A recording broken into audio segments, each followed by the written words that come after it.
What's up, everyone? Welcome back to Beale Street Bullies. On this episode, I got my guy, Gary Parrish. He's joining me, Antonio Anderson, today to discuss his time covering the Memphis Tigers, what it was like, we'll share some stories, get his insight on this season. Stay tuned. Today we have an ad by DraftKings. While the holiday season may be winding down, the sports calendar is in full swing this week. From collegiate to professional sports, there is no shortage of action, and there's no better place to get it on all this action than DraftKings Sportsbook, America's top-rated sportsbook app. If you haven't tried out DraftKings Sportsbook, what are you waiting for? To celebrate this year's college football playoff, DraftKings is giving all new users the chance to bet on any semifinal team to win the championship at 100 to 1 odds. That's right. All you have to do is bet $1 on any semifinal team to win the championship. And if your team wins, you cash $100.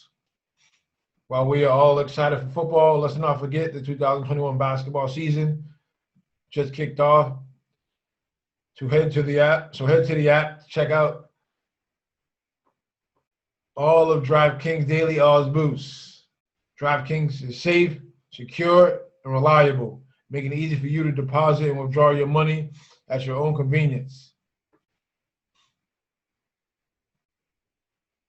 Download the top-rated DraftKings Sportsbook app now and use promo code FIELD68 when you sign up to get 100 to 1 odds on any semifinal team to win it all.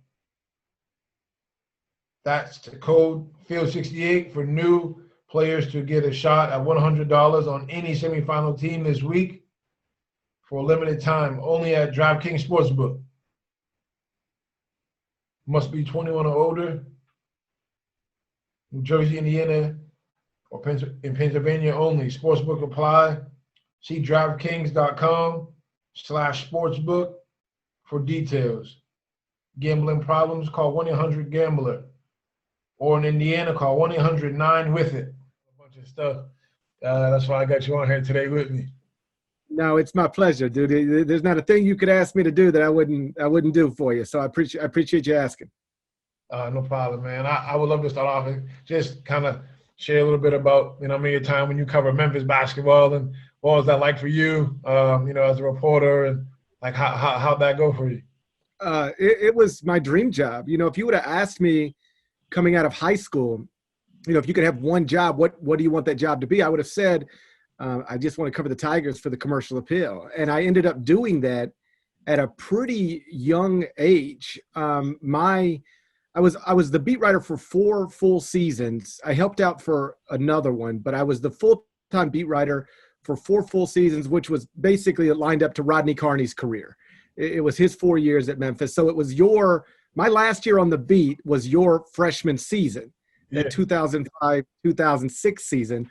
And, obviously after that season, that summer in 2006, I got hired by CBS, and I've been there ever since, but I never moved. So even though I wasn't the beat writer after your freshman season, I was still around the program a lot and there for all of those runs. And I was just thinking about it earlier.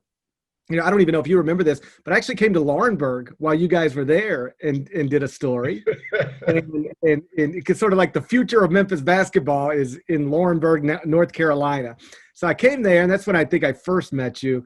And then people always talk about the 2008 team because it's an iconic team. You were undefeated into February, literally a second away from winning a national championship. But that 2006 team I always thought could have won the national title. You guys were the 1 seed in the West, and you're playing UCLA out at Oracle Arena, which I always thought was unfair. You're the 1 seed, they're the 2, and you're playing UCLA in California, 18,000. It's a road game for you. Couldn't make a shot, and you lose that game. But if you would have won that game, the other teams in the Final Four that year, besides UCLA, were Florida, LSU, and George Mason. You would have been the only 1 seed at the Final Four. Now, Florida was awesome. We know that now. But Florida was not a 1 seed. You guys would have been the highest seeded team at that Final Four. So when people ask me, because sometimes this comes up, John Calipari's only got one national championship. Should he have more? I'm like, I don't know if he should have more, but he's had teams that were at different points in time in a position to win one. And that 2016 was definitely one of them. Yeah, I agree. I tell people all the time, like people, because like you said, D Rose, and you play with these kind of people, and I'm like, I don't know, man. My freshman year, we were nasty, man. Like, and Rodney, like I was mentioning earlier, like Rodney, we talk about it all the time. Like he was so quiet, but so effective, so dominant. Then when he messed up a couple of times off the court and had to come off the bench behind me and Chris, he never once complained, and he was like so encouraging to us. That was the most he started speaking to us. Giving us pointers and tips, and I tell people, to see him and Sean go first round, back-to-back picks. I'm like, we were so good. Only if those two made some shots that game, we would have been okay. I think the first three-pointer made was for you guys was in the final minute or final couple of minutes. Could not make a shot, and with Rodney, it's interesting because the year before you guys got there was just wild.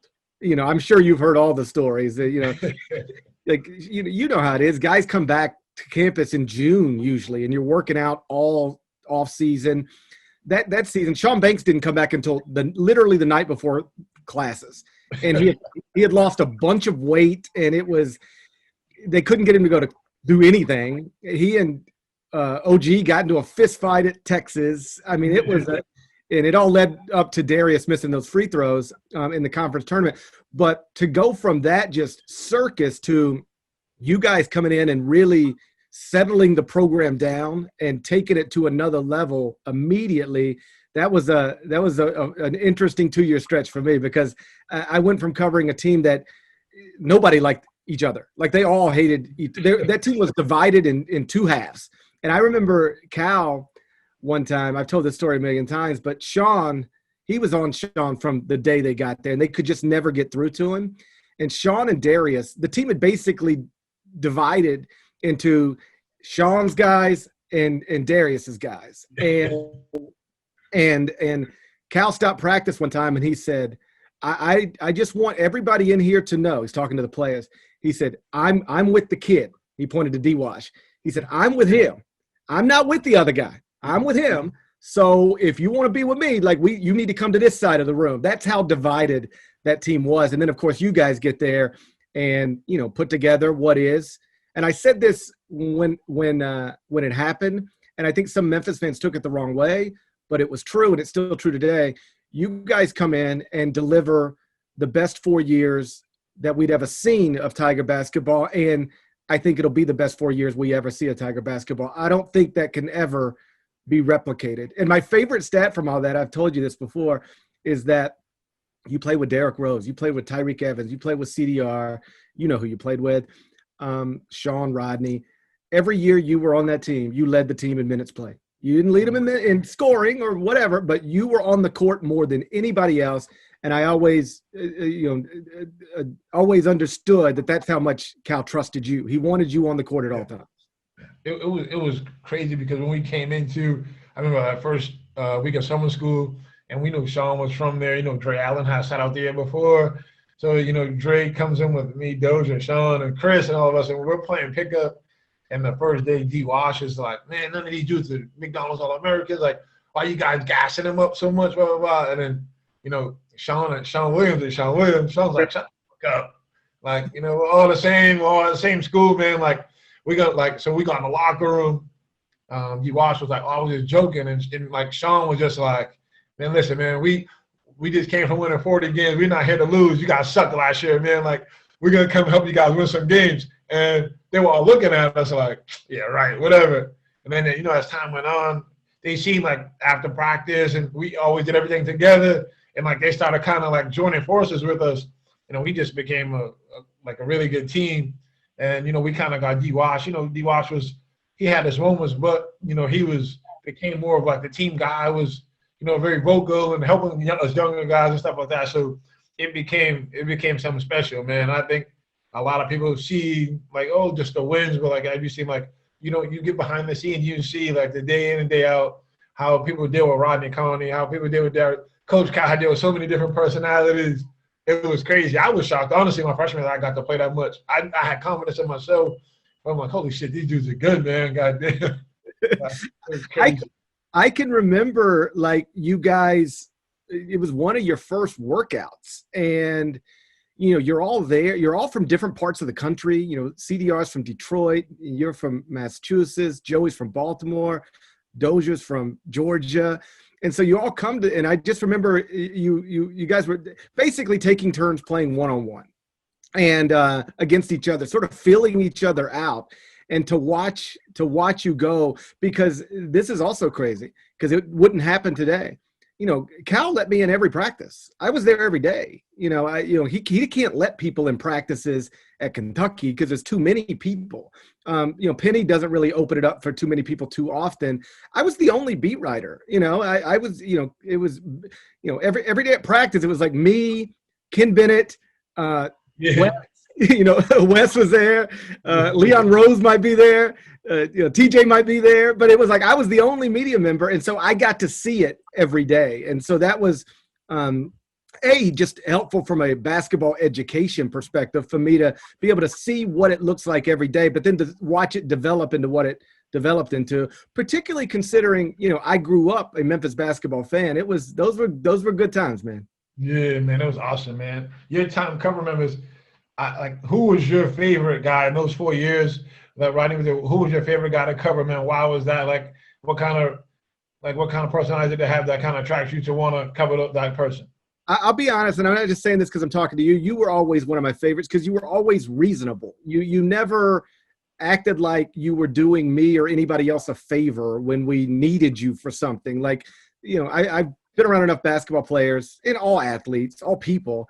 Sometimes it's a chore, oh God, I don't want to answer these questions again today. And there were some Tigers who were not rude, but certainly you could tell they'd rather be doing something else. But you never, made me feel that way. So I always enjoyed dealing with you, and then watching you become everything you've become. Super proud of you. I know every basketball coach in America talks about, use this sport to better your life, to break a cycle, to get an education, to make a difference. Not everybody does it, but here you are and you've done it. And so on a personal level, I'm just proud of you, but I always love dealing with you. I love Sean. I knew Sean and Andre since they were kids, 14, 15 years old. So I love both of those guys, and I rooted for them like crazy, because they're South Memphis kids, and that's a tough place to break out of. And so they were always cool. I like them. I like Joey just because he's Joey. He's goofy and he say wild things. And in my business, it's good when people say wild things. So I would say, looking back on it in those 4 years.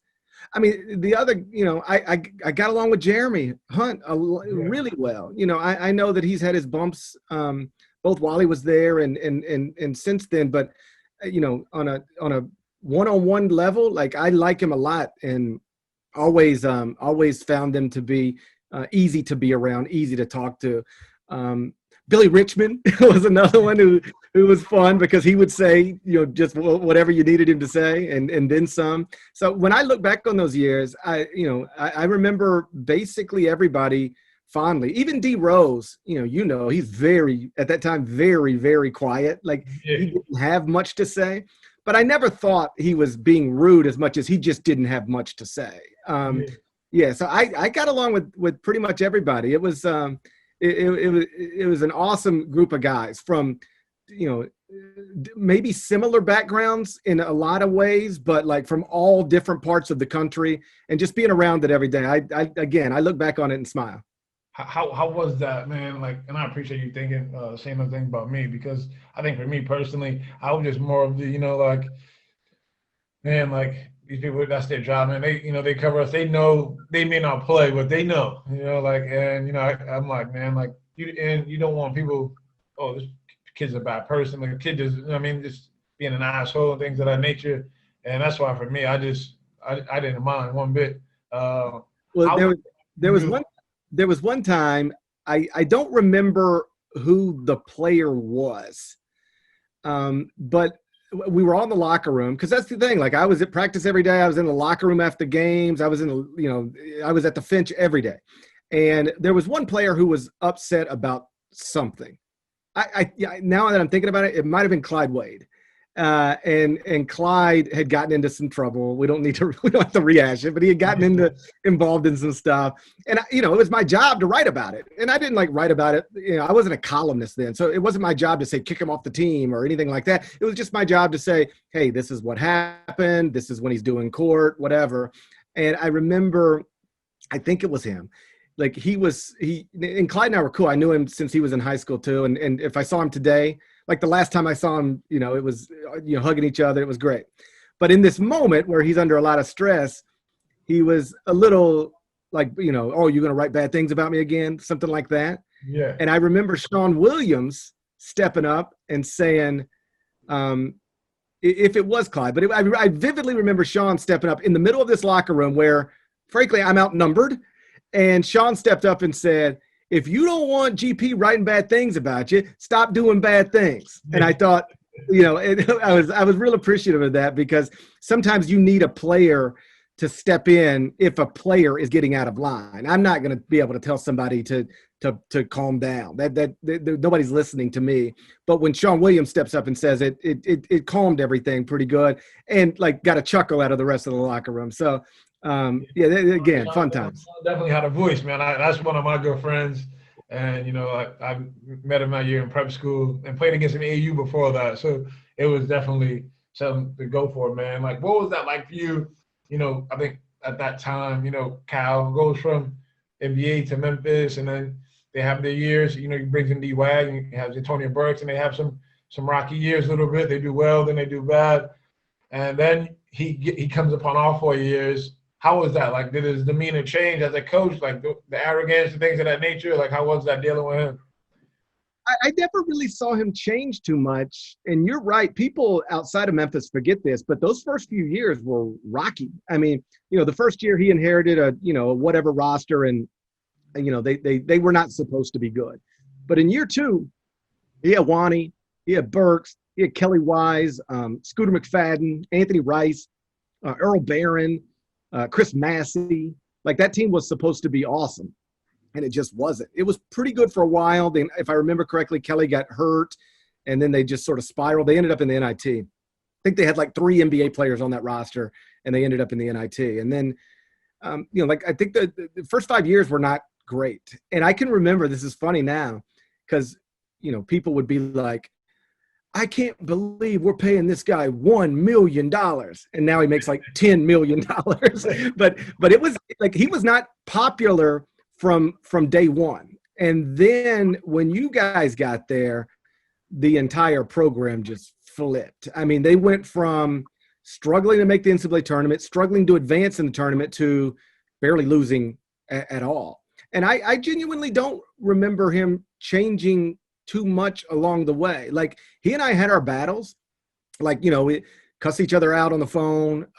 We went 1 year where we didn't speak outside of a press conference setting for 2 months.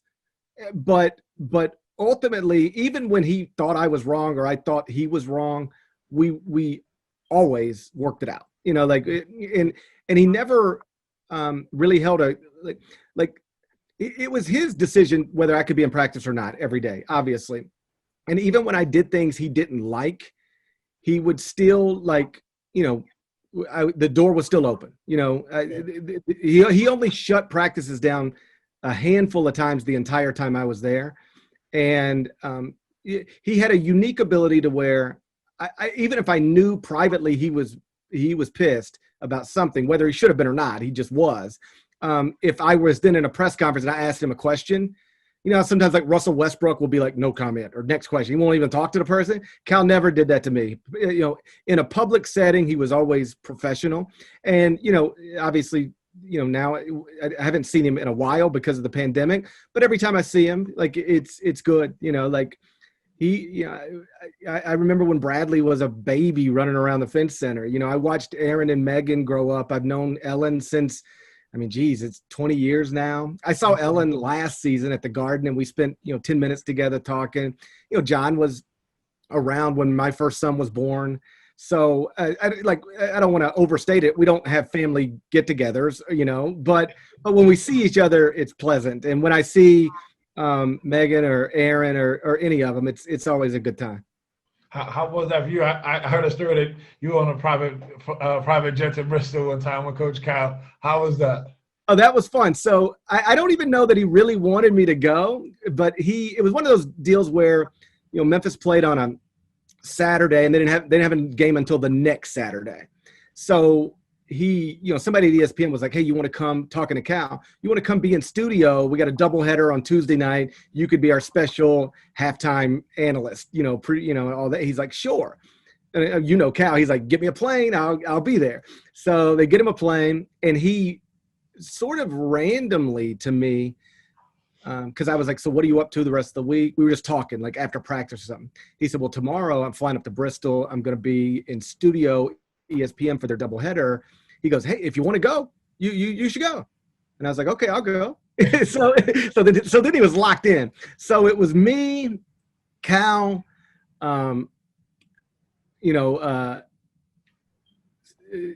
Rockefort, and somebody else. I think there was 4 of us. So we flew to Bristol, get in the car, or we flew to Hartford, got in the car, went to Bristol. And it was fascinating watching him, because the whole time he's working on what he's going to say. And he's really doubling down on, graduation rates and GPAs. And he keeps talking like to himself almost, like he's rehearsing. He keeps saying, when I got to Memphis, we had this percent graduation rate. Now every player I've had for 4 years has graduated. We're on track to do ABC. You know how he is. And at some point, I think Rock asked him, so are they talking to you about graduation rates in the middle of a Cincinnati UAB game? And this is perfect, Cal. He said, I'm going to talk about what I want to talk about.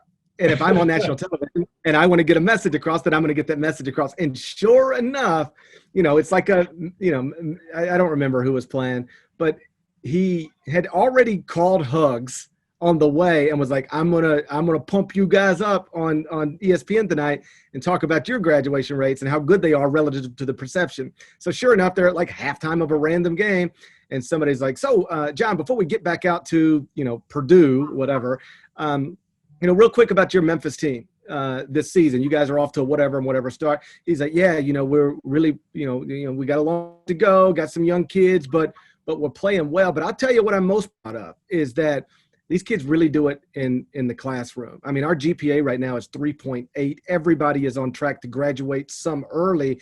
And, I know sometimes historically our school gets a bad label for that kind of stuff, but, we are on the right track academically. Cincinnati, by the way, with Bob Huggins, is also like graduating all their players. I know the statistics don't show it, but like if you look at who they got, if they graduate, they're doing it right at Cincinnati too. And so that's one of the proudest things I am about our league is the way we're not just winning basketball games. That's easy, but we are developing these young men into students who are going to graduate and are going to be productive citizens. Like he just took it wherever he wanted to take it. And then we get right back in the car after the night and he calls Hugs. He's like, I told you I was going to do that shit. And so and that is Cal. Like you can still to this day get him at a press conference on Zoom, wherever you get him. You can ask whatever questions you want. He will say what he wants to say. Your questions are merely a setup for him to say what he wants to say.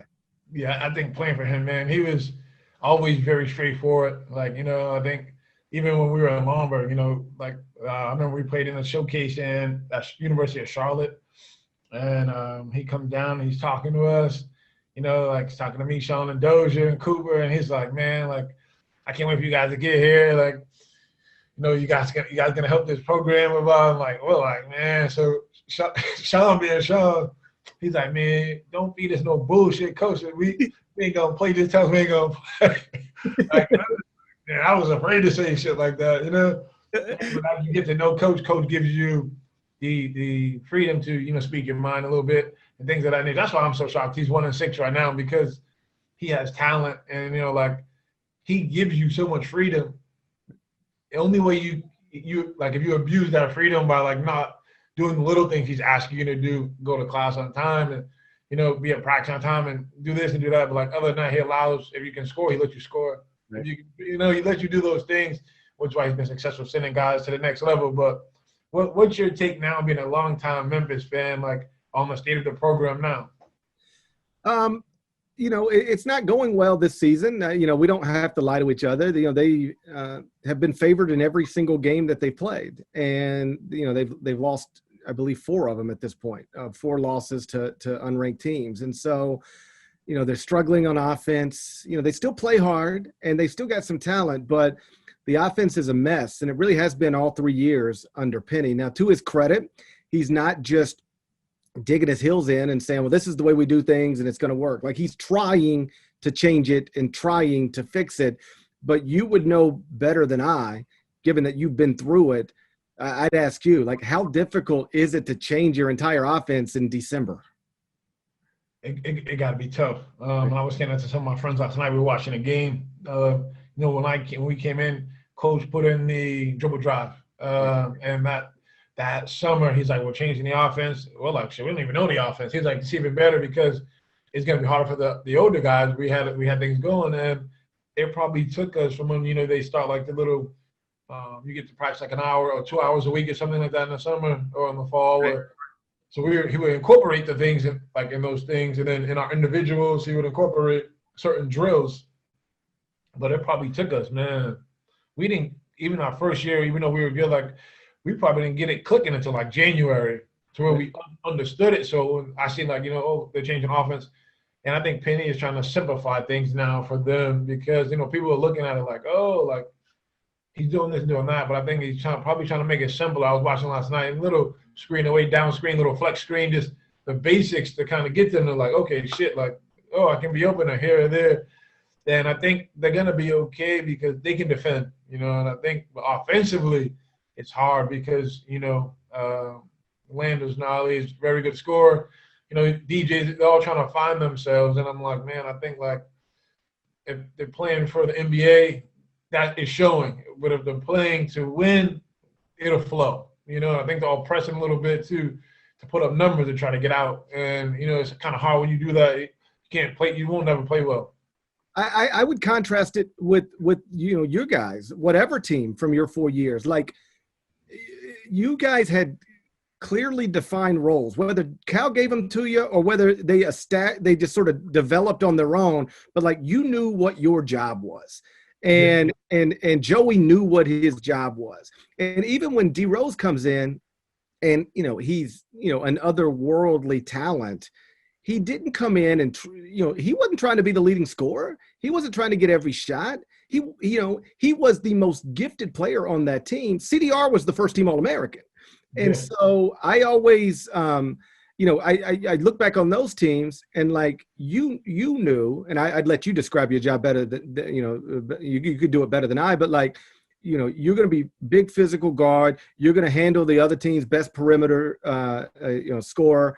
And you're going to be a ball mover on offense. You'll score in transition if you can, but like, you don't necessarily need to get a ball screen so you can get a shot off. Like, there's other people to do that. You knew what your job was. That's why you were on the court all the time. I watched this Memphis team, and I don't know if everybody knows what their role is. Like, I wonder if I pulled each player aside individually and I said, okay, what do you need to do for this team to win? I don't know that they would all have the right answers. And that seems to be a little problematic. Yeah, I agree, man. I think, if honestly, watching Alex is my guy. I think he reminds me of me so much. You know, he's the point guard and he defends, he's scrappy, he's tough as nails. And I think he understands what's expected of him. He doesn't try to take wild shots unless he says, you know what, these guys don't want to shoot or things like that. For me personally, Cal would sit us, oh, you know, Cal had that table at the bench. Yeah. Right, and at half court, and he would scroll his chair around on his bouncy ball, and he would just say, well, he'll define roles. You know, like Antonio, like, you're gonna stop X, Y, Z. If you're open, I don't care if you take a shot, you earn that, right? You know, transitioning, dunks, layups, you know, you can make plays, you make passes. We're not gonna call a set for you. Right. You know, hurt my feelings. I didn't give a shit. I wanted to win. I wanted to be on the floor. That's all that mattered to me. And, when Derek comes in, he tells Derek, same thing. He tells Derek, you're going to be the engine. You're going to score layups, make things easier for everybody. Chris Douglas is going to be our scorer. Right. And we all accepted it. The year Sean comes in, he tells everybody, Rodney, Darius, and Sean are going to be the guys who shoot the ball. Right. If you don't like it, beat it. Right. I don't care. I'm here. I just want to play. And I think it was kind of aggressive, but at the same time, he lets you know from the beginning what's expected. He's not telling you can't shoot and you can't have the ball, but here's the guys that can put the ball in the hoop. Everyone else, you're a basketball player, you can figure things out within the offense. And I think that's what kind of helped us because no one was jealous of anyone. If Rodney scored 30 or Darius scored 30 or Sean, everyone was happy. I think watching these young, they're not even young because you're a freshman, you're a sophomore, you play freshman minutes as a freshman, you're not young no more. Right. And, so seeing them, I think Penny probably defines roles, but it's hard when you have a lot of guys who come from strong parents or strong families or AU programs or whatever it can be, and people in their ear, like, man, you seen this guy getting drafted, this guy doing this, or this guy doing that, and it can probably be tough. I think they're dealing with a lot of that amongst one another, and they don't have to say it, but as a former player, as the people who watch, you just see they're not in sync at all. And, they add Landers and they add the guy Williams and the freshman, the big kid, but everyone else been there already. So it should be easy. Every year we added people and if the formula's already in place, they get it. And I think that's what's hard for them. Right. The other thing that I think gets lost sometimes is so much because all these players have dreams of being in the NBA. I don't know that, how many of them will be, but they all that's still the goal for the majority of the roster. And sometimes, they think that, I got to go get these shots or I got to go get these points. Otherwise I can't go to the NBA. Like they just trust me when and I'm not telling you anything you don't know. The people in charge of NBA franchises don't care how many points per game you scored. They don't care, about anything other than can they see a translatable skill? Like, is there something you can do that we can use? Because you hear this all the time. I've got to show I can do this. I got to show I can do that. There's 7 players in the world who can do everything. Like it's LeBron and it's KD. Like if you can do 4 things really well, you're a future Hall of Famer. Like find a guy who can try to be, and I've had NBA people say this to me many times. Like I'd rather find a guy who is excellent at one thing than a guy who's pretty good at a bunch of stuff. Like just, are you excellent at one thing? And so, that could be shooting. You're just a knockdown shooter. It could be running a team as a point guard. It could be being an overwhelming perimeter defender. Just be awesome at this one thing. But the idea that you've got to go out and get these shots to show yourself to NBA people, like they don't need to see that. I mean, one of my favorite facts from Cal's championship team at Kentucky in 2012 is that Anthony Davis and Michael Kidd-Gilchrist went 1st and 2nd in that draft. They were 4th and 5th in field goal attempts on that team. Anthony Davis and Michael Kidd-Gilchrist, the top 2 picks in the NBA draft, were 4th and 5th in field goal attempts on the team. They didn't need to get the shots, not for Kentucky to win, and they didn't need to get the shots to go 1st and 2nd in the draft. I wish more players at that age understood that. It's hard. It's hard. Like I'm sure for some kids, for me, when I watch, I say to myself, like, man, if I was on that team, and I think Williams, is trying to become a leader. He's trying to step into that role, being older and things of that nature. But, you see there's togetherness, but there's no on the floor. Bring it in, like, come on, low Alex tries. Right. And that's, like I said, that's why I love him because I just love that little kid, man. I just think he's the world, man, because he just plays so hard. I think, you see some of his teammates in the articles like, man, Alex did this. Everybody has to play that hard. It's not, I think that's the one thing, like, okay, Alex is the defender. Like, Antonio was the defender, but I know Derek, Chris sucked at defense, but he played hard. Right. And he would tell you he was my roommate in the dorms. He was my roommate on the hotels when we traveled. he's like, man, and Cal would just every day at practice, you got to cover D Rose, you got to cover, and Chris hated it, but he knew when games came, Tone does that. Right. So we knew I don't have to bring up about Derek's gonna do that. Andre's gonna do that. When I came out the game, Andre's gonna put you in. Andre's small. He's gonna lock you up. Right. We had that connection and we trusted one another.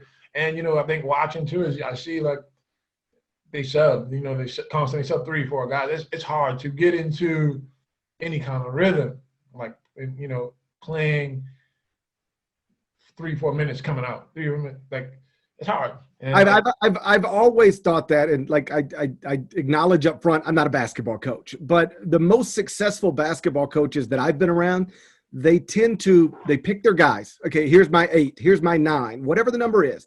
But it's usually 8 or 9. And then you say, these are my guys who are playing. And we're not going to pull somebody out for a missed shot. We're not going to, foul trouble, injury, or lack of effort. Those will get you pulled. Any other thing, like you're playing. Like we've been practicing every day. We know who's who. We're not going to worry about hot, cold. These are my guys I'm running with. And when I've talked to players about it, you can play a little more freely. You're a little looser because hey, I'm going to be in here for the next 8 minutes. I'm going to be in here for the next 11 minutes. So the alternative to that is, the way, Penny seems to coach, which is, running guys in and out. And what he would tell you is that if we're going to play at the tempo we're playing at, we got to bring guys in and out. And I'm sure there's some truth to that. But what I think happens sometimes is the second you go in, you ain't going to be in very long. So I better get this shot. There you go. Like I'm not going to, and if you miss it, you're looking over your shoulder instead of just being comfortable. Like, hey, think of it if you were, I don't know, at a bar and they said, you got 20 minutes. You're like, all right, well, let me get a drink. And you know what? Let me go ahead and get 2 right now. As opposed to you're at the bar and somebody says, hey, we're going to be here for the next 5 hours. Yeah. All right, cool. I'm going to look at the menu. I'm going to relax a little bit. I'll get a glass of water. Like it's a totally different mindset. And I think that sometimes in basketball, if you're probably coming out pretty quickly, you are more eager to try to make things happen as quickly as you can, and that can lead to some bad decisions. Oh, definitely. I agree, man. I think, like, watching, we have so much talent. Oh, the talent, you can see it, and you see just certain guys now trying to adjust the roles, and they don't, it seems like, they know them, but they don't play towards it. And, like you can say, I'm not here to speak bad on any program in the country, whether it's Tulsa or South Florida or Western Kentucky or VCU, and Eric Maynard is my guy, and he was talking trash to me, but we should beat those teams, with the talent that we have in place right now. On a bad day when things aren't going, and guys are playing hard and they're scrapping and getting out in transition, which we don't do much. We should be able to beat a lot of those teams. But, I think, me personally, I think Penny's going to get the kids there.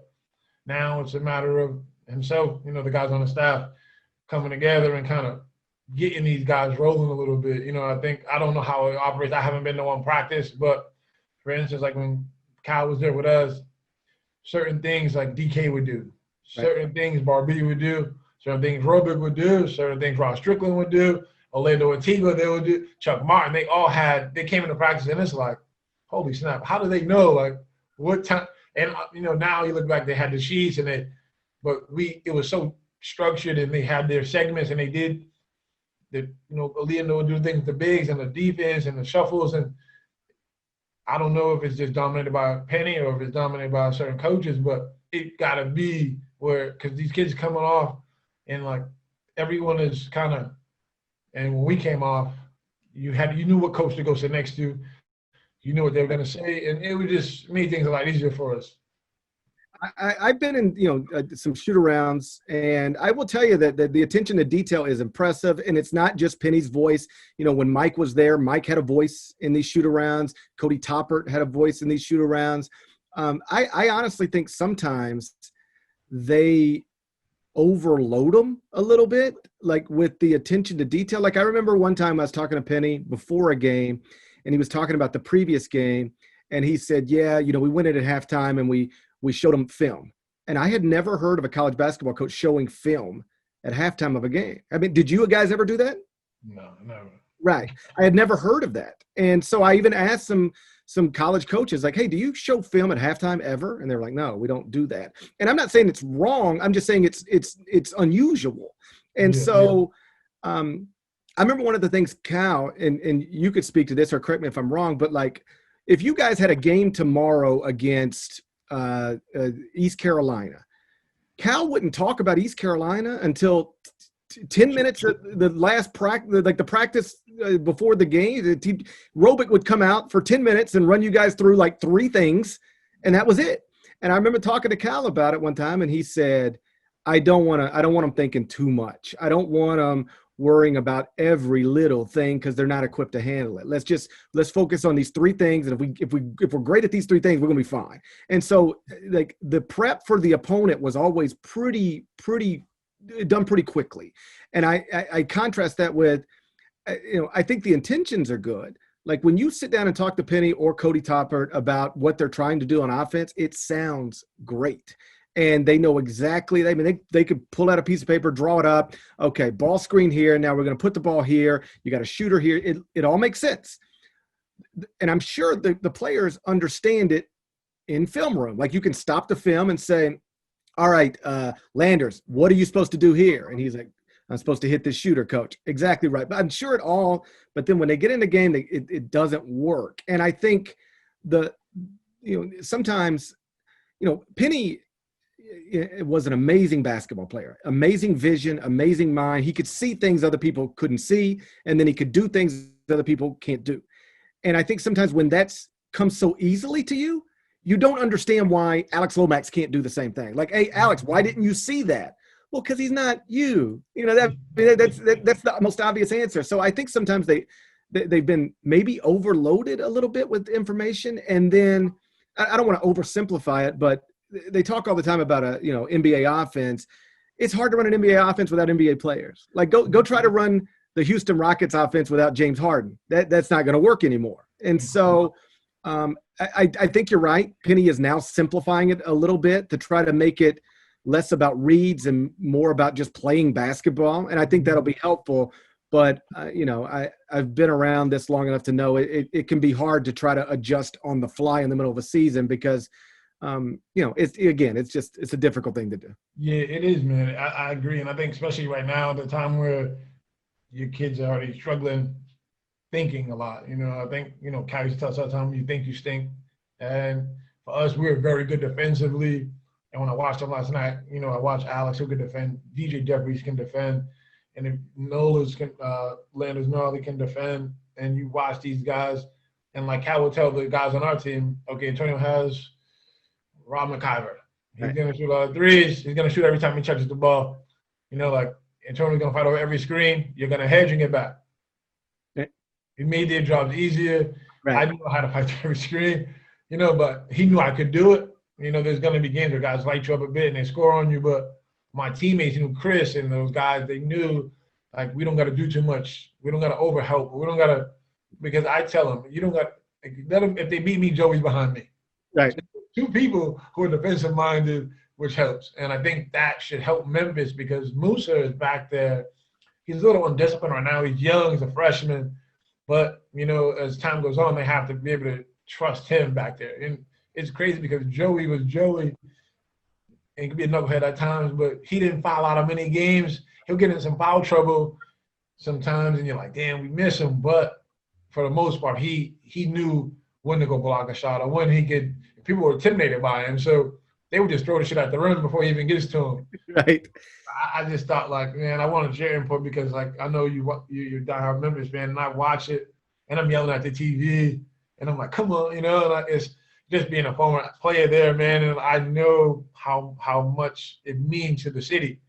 And, you see people, say what they're saying, out of frustration. Last night was ugly, but we won.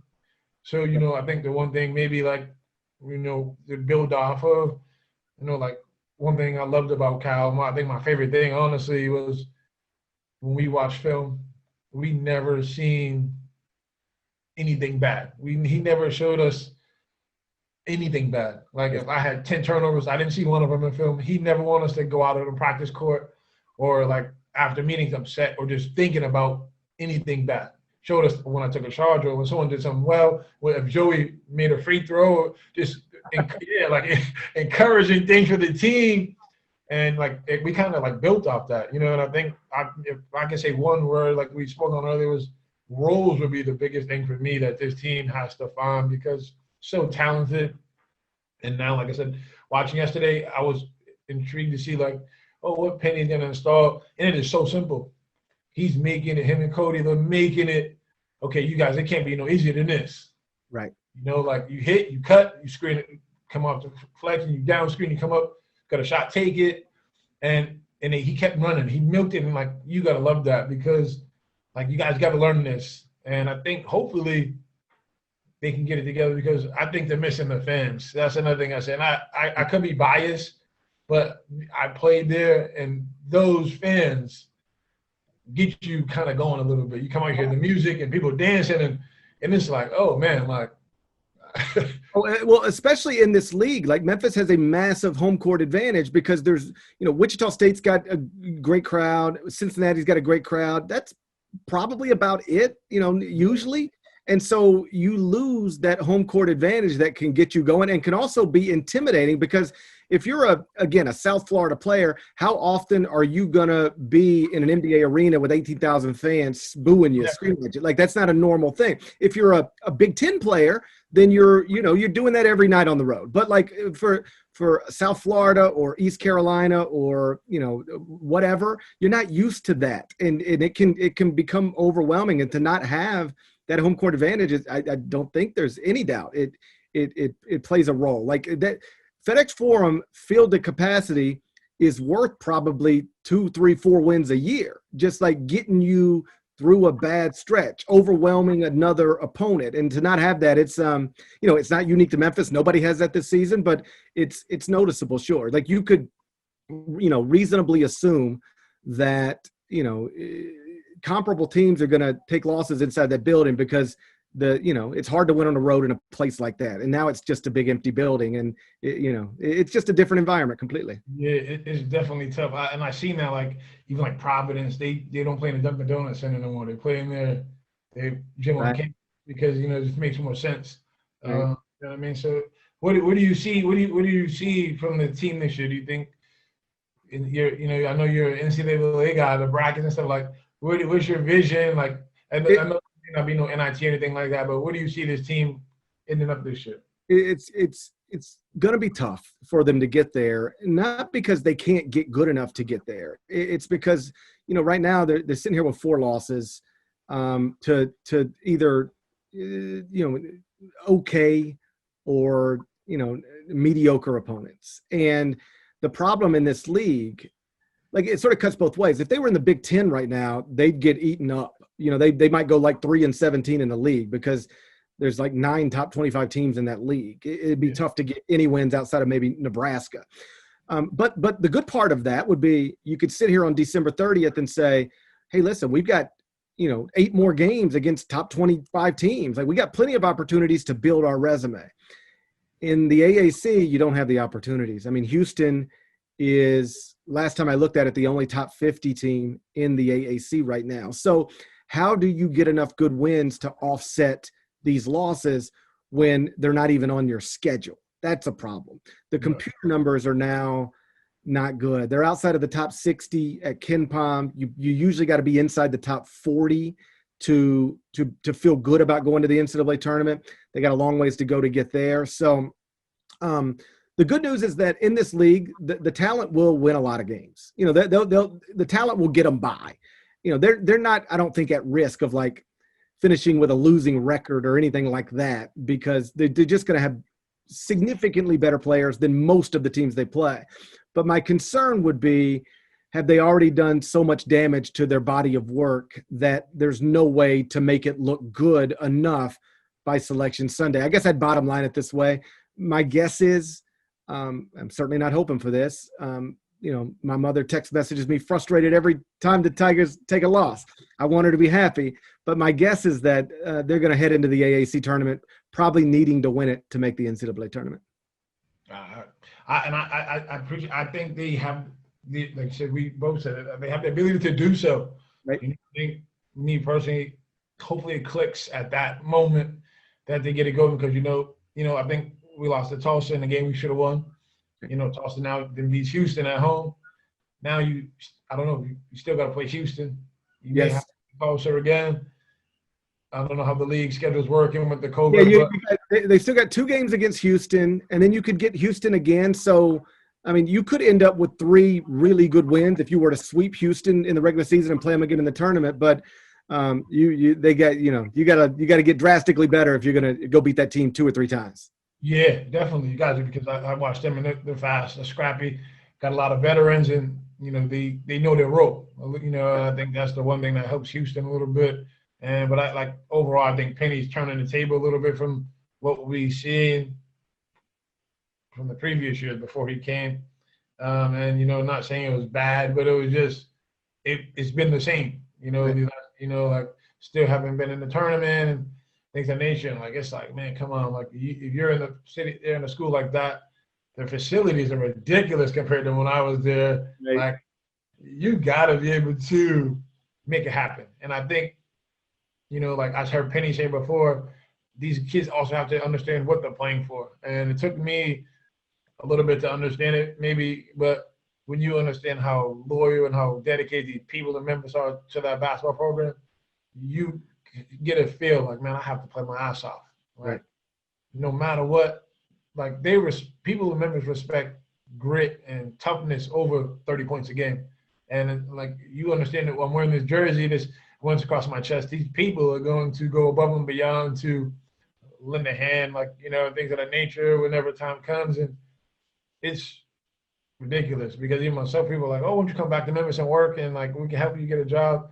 And I don't thank you, I appreciate it, but I'm home, I'm coaching and things like that. So it's fun here, but they just love the Tigers. They just love the people that gave it their all. I'm so why not go out and on a limb and fucking bust your ass every time you play, right, just for those people alone. Yeah, I mean, that's the thing, and you understand it because you lived it. If you are a part of a great Memphis run or a great Memphis team, you will be loved in Memphis forever. You could walk into a restaurant in Memphis today and somebody would want to come take a picture with you. You could do that again 20 years from now and somebody would want to come over and take a picture for you. You're going to matter in Memphis forever because of what you did at Memphis in that uniform and the way you conducted yourself both on and off the court. I'm not sure how many of the current Memphis players properly grasp that because, DJ's from here, Alex is from here, but think about this. Memphis hasn't been to the NCAA tournament since 2014. So Memphis hasn't been what Memphis basketball is supposed to be. DJ was probably, how about this? In 2008, DJ was probably 8 years old. What a man when I was in school. Right. He probably barely, the greatest Memphis basketball we've ever seen.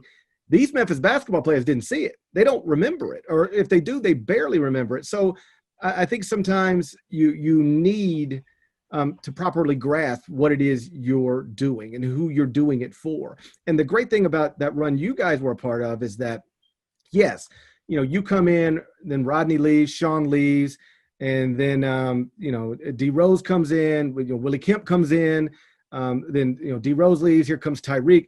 But there was always somebody there who had been through something good and could tell you how it's supposed to be done. I've heard this a lot from other coaches who have watched Memphis. They said, I don't know what player holds other players accountable.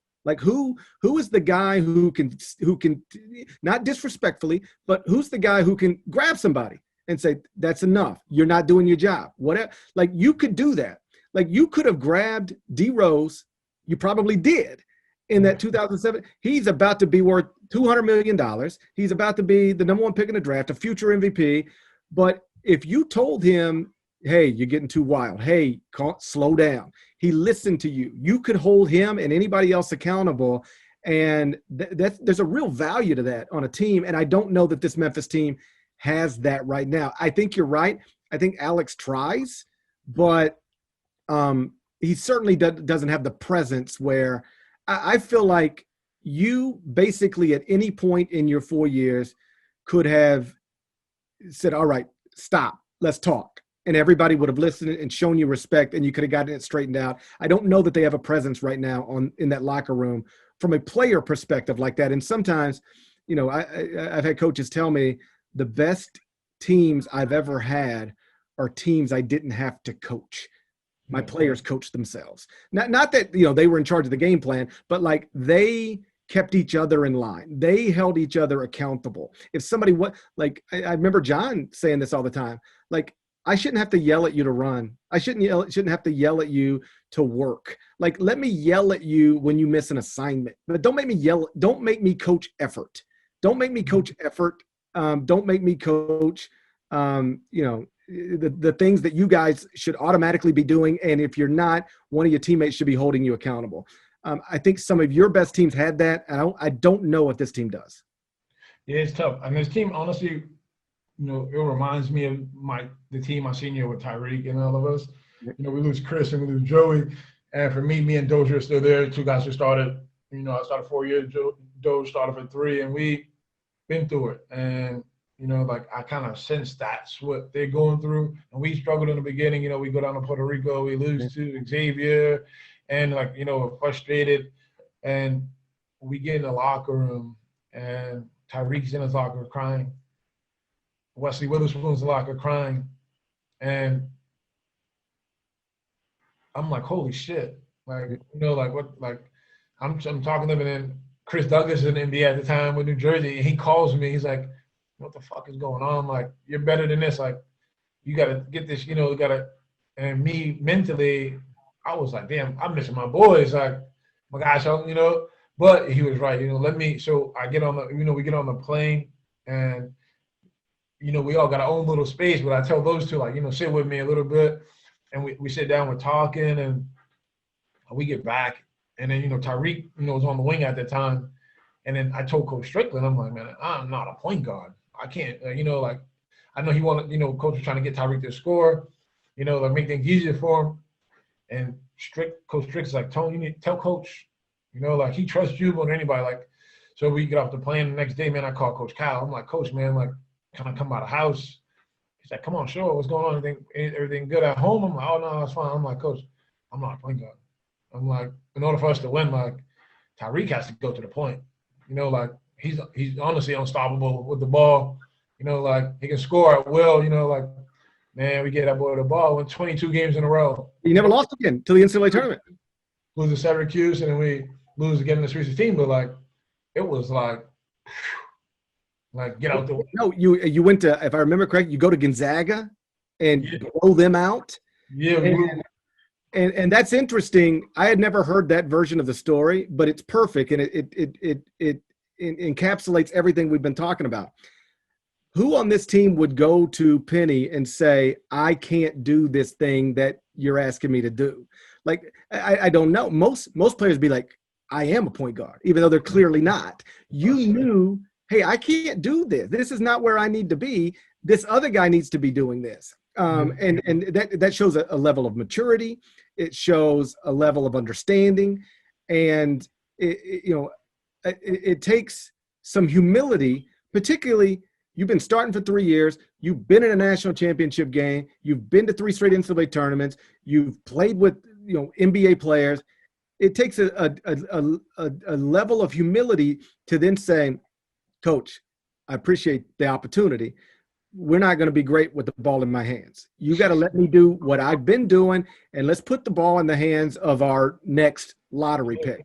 I don't know how many college players, especially seniors, would be humble enough to have that conversation. Yeah. And, that speaks to why you were so successful. And it might play a role in why this team is. I'd love to see some of these players say, you know what, I've been taking 8 shots a game. I probably don't need to do that. Like, let's not take them anymore. But, when I watch, it does seem like everybody is happy to get the shot whenever they can get the shot. Yeah, I was so nervous, man. I was calling Coach Strick. I'm like, Strick, man, like, and DK was at UMass at the time, but I'm very close with him till to this day. He one of the guys that he got me to Memphis, put me to Memphis, and he's like, just talk to him. And I'm like, Coach, I don't want to let you down, but like, I think I'm like afraid or anything, but like, like it was more. I think it was more because Coach, like those 3 years, I led our team in assists as well, even though I wasn't a point guard, and I think Coach thought I could, but I'm like, the ball handling wasn't my forte. I could just get in transition. I can make plays. If guys open, I can give them the ball. And, he said to me, he goes, that's why I love you. The next day, Tariq hit the basketball. We go on a tear. And everyone's happy. Tariq wasn't never frustrated, but he was frustrated because, Tariq needed the ball in space. And once he got it in space, it was layup city or and one, or he passed the ball, so we all started having fun again. And I think seeing us play, we start Lester right now at the point. And for me personally, no disrespect to him, I think he's a great player, not a point guard. And what Penny's trying to, I can't speak on that, but what Penny's trying to, from my eyes, like what they're trying to teach, unless it's, you're 6'6" point guard, get drafted, and things of that nature, like it can't be that because Alex probably is the best option for us at point guard. He's not going to shoot a lot of shots. He's a willing passer. He's going to defend, probably rebound better than a lot of guys on the floor as well. You got to kind of now get these guys back in their natural positions because every time we get the ball in transition, we like stop, get in the half court, we call a play. When I know I can't, like I said, I don't know what they're doing, but watching Penny play as a kid and getting to know him when I was in college, he likes to go. And so I think mixing up lineups every other game is always kind of frustrating and bothers kids mentally. We just stick with 5 and look, everyone else you're gonna come off the bench, here's what we're gonna do, and you're kind of ripped that way. So like my experience is if you play 8 guys consistently, like all 8 guys are gonna get somewhere between 25 and 33 minutes. Like that's the number. And then the 9th guy is gonna get 10. You'll have 3 guys who are mad at you. All right. And that's fine. They go sit over here. They can be mad if they want. But if you start wildly messing with people's minutes, like one game, somebody plays 25, the next game they play 7. You do that enough, ultimately everybody's mad because nobody feels like they're getting what they deserve. And so again, there's a million different ways to coach basketball. John has done it the way he did it at Memphis with you guys. Then his 2015 team at Kentucky, he played 10 guys and platooned them.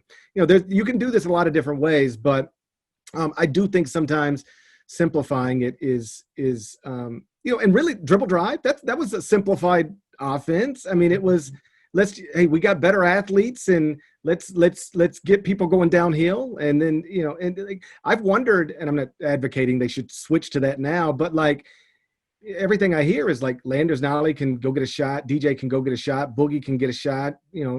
Lester's a shooter. All right. Why not let's get people going downhill and let our shooters spot up and maybe score that way. Like, I don't know. Again, I'm not trying to pretend to be a basketball coach, but I do think, and again, it's encouraging it's encouraging for Memphis fans that Penny seems to be doing this, just simplifying it a little bit is probably going to be beneficial.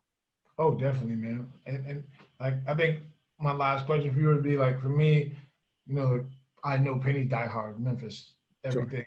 Memphis, the city, how much he's involved in the community, the university, and things of that nature. Do you think there's ever a point where, Penny may say, like, oh, this ain't for me. Like, I got buku zeros in my bank account. Like, this isn't what I need. I obviously took a pay cut to, coach at Memphis, help the university because of that fact. At what point does it get to him a little bit? Because he's a competitor. Sure. I know we used to play pickup with us. He hated losing. If he was on his team and you lost, he'll curse you out in 2 seconds. But, you got to respect it. So, like, now as a coach, how patient can someone be who's such a competitor that way? Yeah, I've thought about that. If he could just one day say, my life was good. I was playing golf every morning. I got more money than I know what to do with. I was working with kids, making an impact in my community. Like, I don't need the stress of this. Think about this. Penny Hardaway has been a famous Memphian for decades. And this is probably the first time he's ever been criticized by Memphians. That's got to be a weird thing. Like, I don't care how famous you are, how rich you are. If suddenly, well, you heard Alex talk about it last night, like he feels like the city's turning on him a little bit. And I'm certain Penny feels like the city has turned on him a little bit. When he first got hired, people outside of Memphis wondered if he could do the job, but people inside of Memphis were on board 100%. Now there are, if we're being honest, some people inside of Memphis who wonder if he can do the job. And that would bother me. It would bother me if I were him. I'll put it that way. And so I've wondered if there was a scenario where one day he'd be like, because like running a college basketball program is not just, it's not just coaching. It's you're texting teenagers every night. You're, getting on planes and going to watch high school games and, in normal times, grassroots games. It's a 365-day-a-year job. And so at what point, if you've got tens of millions of dollars, maybe hundreds of, I'm not pocket watching. I don't know what he's got. I know he's got a lot. Do you say, you know what, I could get up, work out, go play golf, work with some kids, come home, have a nice dinner, never text a 17-year-old again. Like, that's a nice life. I've wondered if he might do that, but I think what you touched on probably overrides it, which is he's an incredible competitor. And I don't think he would like to walk away feeling like a failure, like he didn't do what he said he wanted to do. Now, what he said he wanted to do is win a national championship. I don't think that's the pass-fail line. I think just returning Memphis to national prominence and respectability, that is a successful job. And I guess I'd be surprised, knowing him, to the extent that I know him, if he would want to walk away without it being in a good place. I think he wants to taste that success and at least say, I took over a bad situation. I got it good. We went to NCAA tournaments. We won games. We filled the building. And now I'm going to turn it over to somebody else. I could see him maybe doing that someday, but walking away without an NCAA tournament appearance, walking away without taking it where it should be. I don't know if it's in him to just walk away. I think he's going to keep fighting. And obviously he just got a new contract and Memphis didn't have the money to buy him out of that contract. So for better or worse, and I hope it's better, and I do think it's better, but for better or worse, they're stuck together for a while, Memphis and Penny. And so, any of us who care about that school, you just got to hope that they get things figured out. Yeah, no, I think I agree. I think Penny's 1,000% committed to the university. I think it's one of those things where he's trying to get that culture to have that competitive mindset he has. I keep going back to Alex, but I know Alex played for him. And, when Alex, I read that last night, and Alex said, people, when we were winning in middle school and high school, things like that. But I'm like, man, it's not middle school, high school no more. You're a junior in college now. I think Alex is junior. That shit doesn't matter no more. You have to make people love you again. Right. And like what you did last night, even if you didn't win the game, okay, Alex, okay, that's Alex we know. That's and I think that what it has to be. They have to expect and see that every night. Like, everyone's not going to expect Alex to go out and score 20 points a game. But what you seen him last night, being who he was, that's what everyone see night in and night out. Like, that's all effort. So that should never deter. It should never go downward. And I think from the other guys, they have to kind of feed off that. They got to kind of sense, like, I think some of the guys are just like, whatever. Whatever, man. Like, we lost, cool, or whatever. And I think that's where Penny, you hear him talking articles like, we're trying to turn this page. We're like, we got to get these guys to get it going. We got to get them to understand what it is. And I think what it is that they don't understand the importance of, like you said, you may not win championships, but it has to be where when people play Memphis, you're respected. Right. And, I was talking to my friends from home last night, and I'm like, we played the UConns, the USCs, the whoever, UCLA's, we played whoever.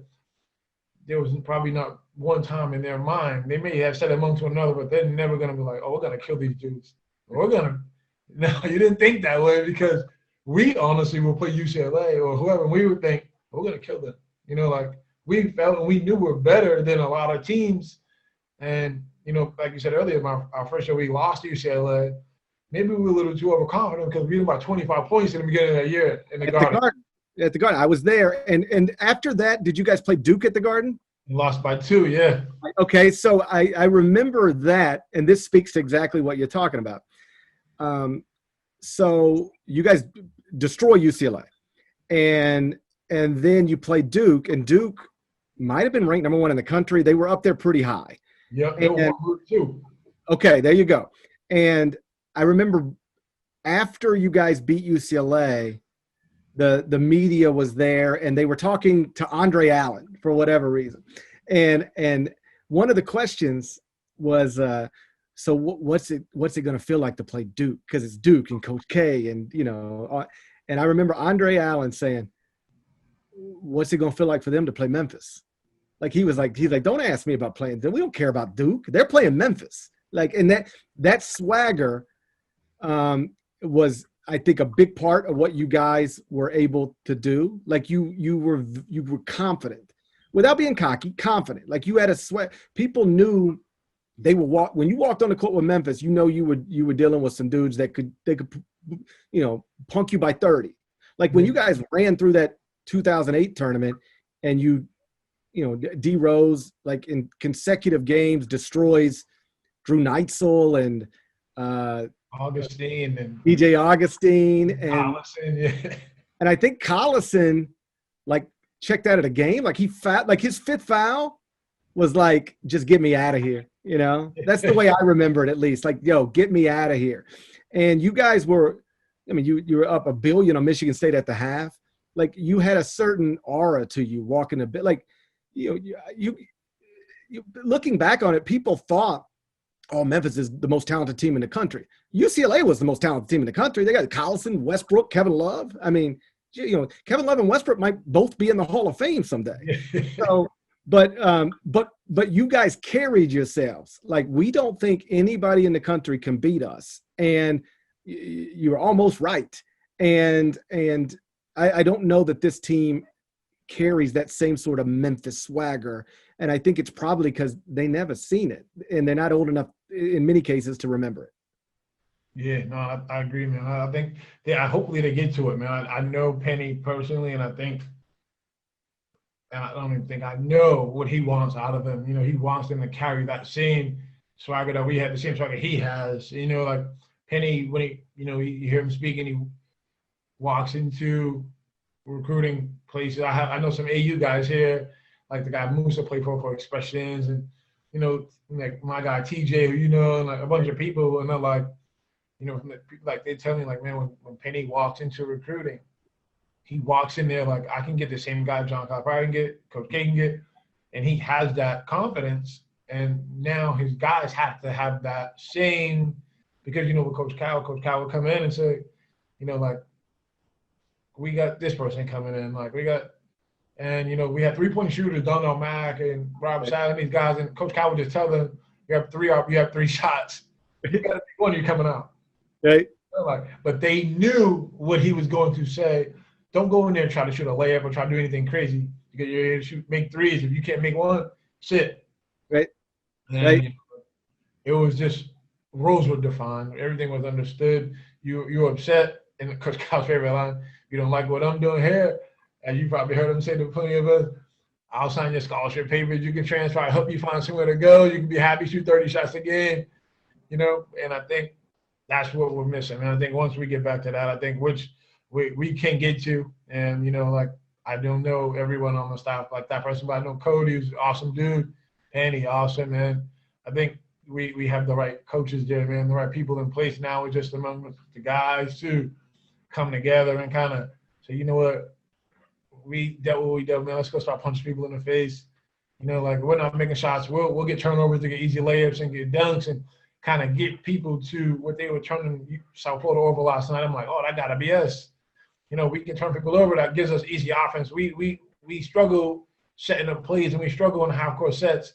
That's how we were. We weren't good in half-court sets. So Coach was like, I'm going to call 100 plays. We got 3 plays we're gonna get it off pressing, we're gonna steal, we're gonna do this, and we're like, holy. When we play some teams, they're like, Joey's faster than us guards, and people didn't really realize that until they played us. Like this dude, we switched everything. Everyone can cover everybody, and what made it tough on you. And I think they do the same thing, but I think some guys kind of fold a little bit when it's they haven't gotten scoring or they're not doing well. And that's what kind of makes them struggle a bunch. So for GP, man, I thank you so much for coming on with me, man. It's always a pleasure. Dude, I was happy when I got the text message from you. I'm always happy to help you in any way. It's awesome to see you doing everything you're doing so well. Like I said, real proud of you, brother. We'll do it again sometime. Oh, thank you, man. I appreciate it a lot, man. It means a lot. Thank you so much. Bye-bye.